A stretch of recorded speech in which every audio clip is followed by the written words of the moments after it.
Hi and welcome back to Cheeky Crypto. My name is Nick and today guys we're going to be jumping down into the charts for BTC, taking a look at what's been going on most recently with Bitcoin and what we think is likely to happen next. As I get into the video, if you find it useful and informative, smash that like button, I do appreciate that. If you happen to be new to the channel, then why not go ahead and subscribe, tap the bell, select all the notifications, and in doing so you will be kept up to date with absolutely everything that we do here at Cheeky Crypto. And if you haven't yet joined us in Discord, guys, check it out, linked in the description down below. It's a fantastic community talking crypto 24/7. It's completely free, and I don't think you'll be disappointed by what you find down there, so why not go ahead and check it out. Okay, let's jump right down into this one. Bitcoin paired up with USDT here on the hourly chart, and Binance is the data source. We're going to start things off by taking a look at the smart money concepts of the current setup and just review what's been going on, why we pushed up and all that kind of stuff yesterday. So what we're going to do is we're just going to use the replay function here. Just going to roll this back just to about here, and we'll let smart money concepts just roll on in. Wait for that to load a second. There we go. So what we're going to do is we're going to review this little gap just in here. Okay, it doesn't actually show up. Let me see if I can go back just a fraction further and see if it will just move up if I take this area here. Bring this across. So once this loads up, you can see this red area just here. Okay, so this red area right there, this is an imbalance. Okay, this imbalance was created due to an institutional candle. This candle right here shows an institutional player dragging the market down there, and there is an imbalance in the order books between the buyers and the sellers. So much selling pressure, basically, you know, it doesn't make sense that there's a lot of liquidity in this particular zone. So price comes down, then lots of liquidity testing down here with some demand found, specifically in the discounting range, but this gap was left behind. This fair value gap, the price naturally wants to gravitate up towards it. Okay, so if I go ahead and just throw in a few additional candles here, you can kind of see how we kind of continue to kind of bounce around recently, and then we start to move on up, right? And we got into kind of yesterday's price action, and we can see that we took out that area just there, and we come right the way up, and we come and fill the entire gap. We just fill up that, there we go. Okay, so here basically what we've done is we come up right up into this wick area. So if I go ahead and throw that on there, you can kind of see that we fill this entire gap. We tapped it here, but we didn't really fill the entire gap until we got this candle. And obviously we approached the equilibrium area, which is 50% area between the highs and the lows. We throw that in there. You can see the 50% fib level. Okay, so we come up to the equilibrium area, and we also had this gap here. So if I continue to play, we can see that we take that gap out pretty quickly. Normally they get filled reasonably quickly, but sometimes it takes a little bit of time to actually go and play out. So anyway, so that brings us to our current position, right? So we've gone ahead and we filled this fair value gap. We've approached the equilibrium, and we're now in this kind of range. We can see down at the bottom here, we have the discounted range. Okay, this is a weak low though. And up here, we have the premium area with a strong high. Okay, this is telling us that this is, although we've had this area down here and we kind of started to move on up, it is still considered to be weak. This is the area of discount. This essentially is where a few buyers are. We can also see these green areas. These are internal order blocks, also where buying pressure sits. At the upper end, we have these red blocks. These again are where sellers sit, and obviously our premium area, which is the area that nobody wants to be buying in because you're paying a premium price, a discounted price or a premium price. Okay, this is a strong high, so this is going to act as our resistance and our supply area right at the top here, and this weak low down here is not really got that many buyers stacked up in it, and therefore likelihood is that we chew through them all.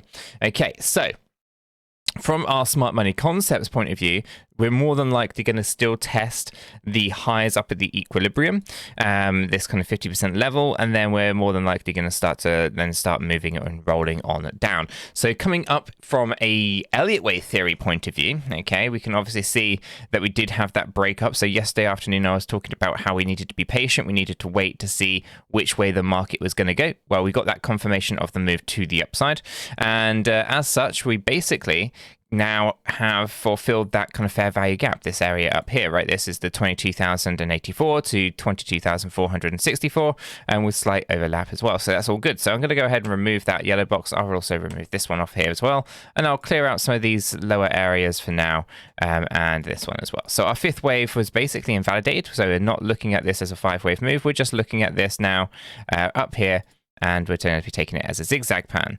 The move to the downside is very interesting because it is all just corrective. So we have corrective structure up, corrective structure down, corrective structure up. And, you know, we haven't got the grounds here to be thinking that this is going to be an impulsive structure. In fact, we have overlap here. So we can't think of it as a flat correction. Doesn't appear to be a flat correction, although it could be a diagonal at the end, and it's a loose way of looking at it. We'll see how it kind of plays out, but for now it just looks like we've got a string of corrections here after going down in 3 waves. This is not a positive thing, because what this has allowed us to do is it's allowed us to move our stochastic RSI on the 8-hour and 4-hour charts to the overbought. So we're oversold on the hourly, so expect some small volatility there, and we're oversold on the daily, so expect some volatility there that's more meaningful.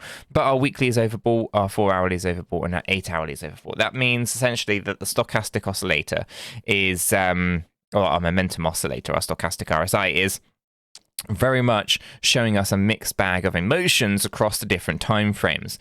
So it's going to be quite a difficult read. I mean, the charts have been a very difficult read probably since mid-January anyway, but the entire thing doesn't feel very natural. It's not very fluid, and it feels more like that the DXY and Forex traders are playing havoc on the market. We can obviously think of it as manipulation if you want. There's lots of different kind of ways of looking at it. I think essentially there's a lot of liquidity grabbing going on, and that's kind of the probably the biggest thing that's really going on here in the market that allows us to explain some of the movements in the candlesticks. And I did see some comments about, you know, it just doesn't suit my narrative. I don't really have a narrative. The data is the data, but there's a specific set of rules that the data has to follow. And when that starts to create these odd structures, and the data is suggesting, you know, actually we've got a lot of liquidity grabbing going on. It's hard to kind of, you know, think of anything else other than, you know, market manipulation, which is ties in nicely with smart money concepts. And if you're looking for more information on that, check out 𝗕𝗘𝗪𝗏𝗀𝗀𝗏𝗏𝗏 down below. So let's take a look at what's been going on with buying and selling. Right, there's this narrative that we're in a bull market. We saw a lot of hype around bull market kind of scenarios from Wells Fargo, who said we're in a bull market, and retail essentially is jumping in on this. So you can see here on the wallet counts for retail investors, again, the 𝗕𝗘, which is 0.1 BTC, jumping up. We have over 1 Bitcoin, again, accumulating just here, and the dolphins, 10 Bitcoin or more, again, accumulating. And what's interesting about this is the whales are also on the side here. We can see sharks over 100 Bitcoin going up a little bit, the 1,000 Bitcoin just going up a little bit there, and the Kraken going down. Okay, so we can see the Kraken wallets going down by 10,000 Bitcoin. You can see a slight increase here on the 1,000 Bitcoin or more, and a slight increase on the sharks. Now our let me find our inflows and our outflows. Not really giving us much of an indication of anything accumulative going on. Instead, you see it quite well balanced, which basically just means that we're transferring Bitcoin between participants, and we're not really seeing the level of adoption that maybe that you'd want to see. So it doesn't look like there's actually a lot of accumulation across the board. Instead, it just looks like a really well balanced out inflows and outflows scenario. Now, if I come over to some more data, you can kind of see here that really, since the 1st of January 2023, it's only 10,000 Bitcoin that's actually changed hands, right? Or changed or come off the exchanges, essentially. Otherwise, everything else is well balanced out. And you can kind of see this with how flat our line is down here with the Bitcoin on exchanges being very flat. And of course, with our 30-day average net change difference also being very flat. So for the most part, it isn't actually giving us the data, like the actual underpinned data at a macro level tells us that actually there's no accumulation going on here. All you're seeing is Bitcoin transferring between different people who already have Bitcoin. There's no real big new players coming into the space or anything like that. So it's quite interesting. Now, when we take a look at the whales from the 365-day period, yes, there's a little bit of an uptick here, but this is no different than what was occurring over here just before November, or what was happening just over here before September. And so this isn't exactly a great view. What we're really waiting to see is we're waiting to see a much larger uptick. Now, it could be that we're just starting this and, you know, it's just a bit too soon. I can't really see it in the data yet. And we're waiting to see this huge uptick in the wallet counts when it comes to the whales. This is 2018 data. And the only thing we have to kind of consider here is that in order for whales to be buying like this and be able to come out of this bear market with institutional money, we would need to see someone sell their Bitcoin to them, right? Because it's a sum zero game. You can't just have, wallet counts increasing in size without someone selling to them, right? So in order for these wallets to go up, we obviously need to be able to see the retail wallets decrease, right? The retail wallets need to sell, and they need to sell into the whales, right? The whales need to buy from the retailers. And at the moment, what are we seeing? Well, we're seeing just accumulation on our shrimps or our retail wallets, and we're just seeing continuation to the downside when it comes to the whale wallets. The Kraken size wallet is accumulating during the bear market just like it did in 2018. So none of that is different. None of that has changed. Here you can see 2018 accumulates during the bear market, floods the market, brings in the bear market lows. And where we are right now is accumulating during the bear market, waiting for that kind of flood the market, bring in the lows kind of situation. I don't think that's going to happen though until the retail investors are selling their Bitcoin to the whale investors, and once that happens, then we can start to get a little bit more confidence in the market. Now, if we jump over into our Bitcoin daily chart, we can see that we had a golden cross on our 50 EMA. On our 50 MA and our 200 MA.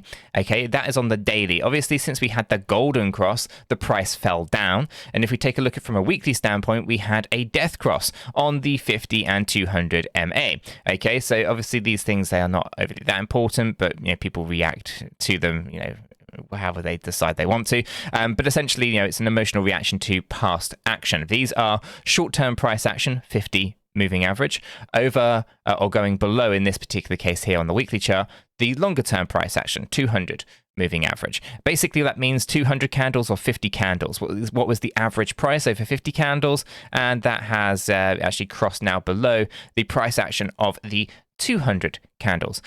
So essentially that's kind of what you look at on the weekly, and you look at it on the opposite way around on the daily, right? So again, you're getting this mixed bag. How can you possibly have a golden cross just days before you have a death cross, right? These things are incredibly odd in their behavior, right? I think the market itself is incredibly fragile and has a mix of FOMO action kind of driving price upwards. DXY and Forex traders dumping dollars in favor of other currencies like the euro, the Japanese yen, pound sterling, and as a result drop the DXY. The DXY dropping means you need more dollars to buy your cryptocurrencies. So what do you see? You see this fake pump to the upside here. This fake pump then creates FOMO, and it brings in a little bit of demand. We saw the bearish divergence up here as we saw demand decreasing as price continued to go up higher, and then essentially we see this kind of correction to the downside. So although we have a golden cross here on our moving averages, we could actually acknowledge that there was one on our, I think it was it the weekly? No, it must have been the hourly. There was something over here, on the hourly, on the 3rd of January, and so forth, right? You can look at it on multiple different points of view, lots of different ways to kind of articulate it and all that kind of stuff, but essentially don't get too carried away, and things are not as positive as they maybe seem. But, that's my opinion. Let me know what yours are in the comments down below. Now, over here in the Wyckoff accumulation pattern, still, as far as I'm concerned, this is still fitting, and we'll see how it kind of goes, but I'd say, I've said many times before, not overly precious about whether this plays out or doesn't play out. At the moment, we're either going to kind of say that we were in the Wyckoff accumulation pattern or we were not. 25,211 would create an invalidation or a void of this pattern. But, I still say that we're in phase B at the moment, so we'll see how that kind of plays out. We're either going to come down into a spring event or we're not. No changes, really. This is going to take a very long time to play out because it's on a daily chart. We're not talking about weekly charts here. So for the most part, that's kind of where everything sits on Bitcoin at the moment. We see retail investors still FOMOing in. We see a little bit of buying pressure from the slightly larger wallet sizes, whether that's the sharks and the whales. But we do see some interesting kind of price action. We kind of find ourselves approaching the equilibrium on smart money concepts. We find ourselves, filling up that area, that fair value gap that was left behind on our initial pullback, which was great. That means that we kind of complete that area. And there are some fair value gaps low down in the price charts that's probably worth taking a look at some point. And we can see that by zooming out, and you can kind of see these ones all down here. There's a high probability that we are going to be coming down and refilling those.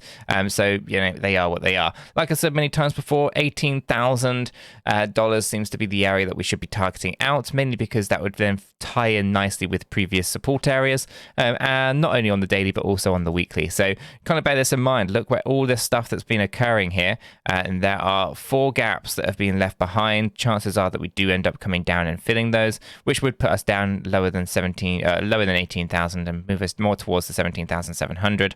So lots of things to be thinking about as we kind of get into Bitcoin. If you found this useful and informative though, do hit the like button. I appreciate that. If you're new to the channel, subscribe, tap the bell, select all the notifications, and in doing so, you will be kept up to date with absolutely everything that we do here at Cheeky Crypto. With all that said, done out of the way, hope everyone has a fantastic day, and I'll catch you all in the next one.